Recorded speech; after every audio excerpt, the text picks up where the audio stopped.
प्रथम daily job news आपको स्वागत करुच्ची ओडिशा स्टाफ सिलेक्शन कमिशन तरफ जो नुआ रिक्रुटमेंट आसी फुल डिटेल जानतु यही वीडियो माध्यम कौन रही।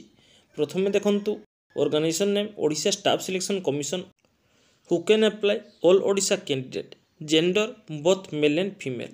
तो कौ मैंने आवेदन करेंगे पुरुष और महिला उभय आवेदन करेंगे। पोस्ट नेम देखि कौन रही वन देखो TGT arts, 2 TGT Odia, 3 TGT PCM, 4 TGT CBZ, 5 Hindi teacher, 6 Sanskrit teacher, 7 PT teacher, 8 हूँ उर्दू टीचर, 9 हूँ तेलुगु टीचर। तो जानीपारे पोस्ट नेम कौन रोचे ये देखी पोस्ट नेम सहित देदी केतोटी वैकेंसी रही कौन कैटेगरी केतोटी रही आप देखी यूआर एससीबीसी एससी एसटी और टोटाल फोर्स देखिपारे।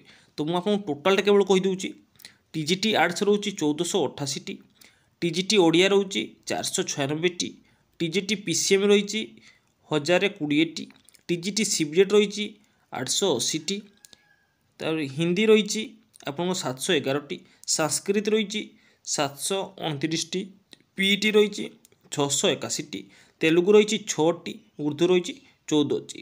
तो टोटाल उपर आप देखिपारे 6025 टी पोस्ट वैकेंसी अच्छी। तो टोटाल उपर आपंकर 6025 टी पोस्ट वैकेंसी अच्छी।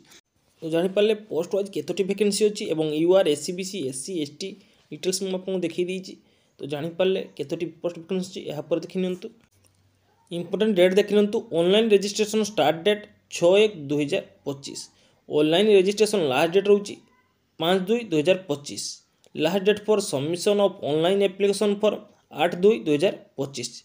Date of editing of online application form 10/2/2025। Apply mode through online job location across Odisha application fee देखी नियंतु। UR SCBC EWS candidate no fee रही और SC ST PWD female candidate no fee रही। तो आपको application फी देवाक पड़ोनी। Age limit देखी नियंतु। Minimum age limit रही 21 वर्ष, मैक्सिमम एज लिमिट रही 38 वर्ष। जदि आपंकर बयस 21 वर्ष हो जाए कि 38 वर्ष भितर बयस होता आप आवेदन करेंगे।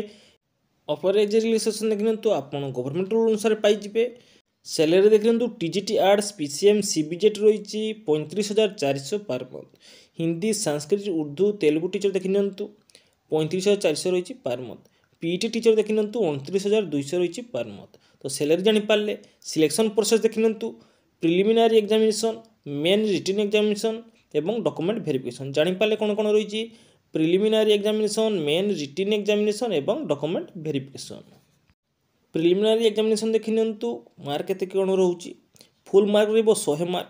नंबर ऑफ क्वेश्चन रही 100 टी और क्वेश्चन टाइप एमसीक्यू। तो सब्जेक्ट देखी जनरल स्टडीज 30 मार्क, तापर arithmetic 20 mark, reasoning and mental ability 20 mark, computer 20 mark और करेंट इवेंट्स 10 मार्क। तो जानीपारे सब्जेक्ट मुझे आपको डिटेल्स दे देती एवं देखी कौन सब्जेक्ट केते मार्क रोचे जानीपारे एवं कोई रखुची नेगेटिव मार्किंग रही आपंकर। मेन रिटन एग्जामिनेशन देखी फुल मार्क रही 150 मार्क।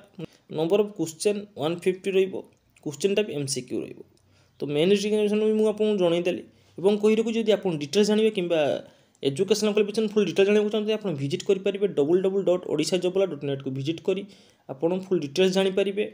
एवं कही रखुची सेठारे आपनकर एजुकेशनल क्वालिफिकेशन फुल डिटेल्स दी जाए आप जानीपारे और पीडीएफ डाउनलोड करेंगे। ये नुआ नुआ जॉब आम चैनल सहित जोड़ी रुहतु। चैनल को सब्सक्राइब करूँ, पाखे बेल आइकन को दबाई दिंतु। गोटे लाइक करने को भूलें। पुणी देखा गोटे नुआ जॉब सहित नुआ वीडियो रोचे। जय जगन्नाथ।